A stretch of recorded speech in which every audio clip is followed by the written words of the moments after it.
Bucky trial balance. Trial balance is a statement showing the debit and credit balances of all the accounts in the ledger as well as the cash and bank balance appear in the cash flow. So ये वो statement है जिसमें सारे के सारे laser के balance हम एक स्टेटमेंट पे लिखते हैं।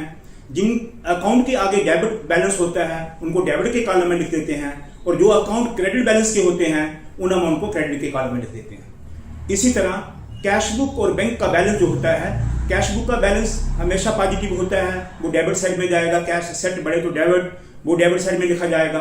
और बैंक का बैलेंस अगर असेट है, हमारा पैसा बैंक में है, वो भी डेबिट साइड में जाएगा। और अगर लाइबिलिटी होता है यानी कि हमने लोन लिया है तो वो क्रेडिट साइड में जाएगा। उसके बाद हम सारे के सारे लेजर के बैलेंसेस को और कैश बुक और बैंक के बैलेंसेस को जब वो स्टेटमेंट में लिख के उसका टोटल करेंगे तो आपके डेबिट का टोटल क्रेडिट के बराबर आएगा। डेबिट के टोटल क्रेडिट के बराबर आने का मतलब हुआ कि your books of accounts are arithmetically correct. It means you have done the posting right, आपका पोस्टिंग सही है, आपके टोटल सही है, इसीलिए आपका ट्रायल मैच हो गया है। If there is any error the trial balance में नॉट बी एग्रीड, उसका एक साइड दूसरी के बराबर नहीं आता। The features of the trial balance, उसके मीनिंग सही निकल गए हैं कि it shows the arithmetic accuracy of the books of accounts number 1, it helps in locating the error number 2, अगर एरर होगी तो मैच नहीं करेगा।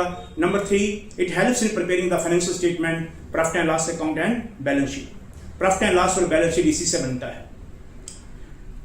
ट्रायल बैलेंस का एग्री होना, इसका मतलब ये नहीं कि ट्रायल बैलेंस एग्री हो गया, there is no such mistake in the books of accounts, there may be certain mistake in the books of account even if the trial balance is agree.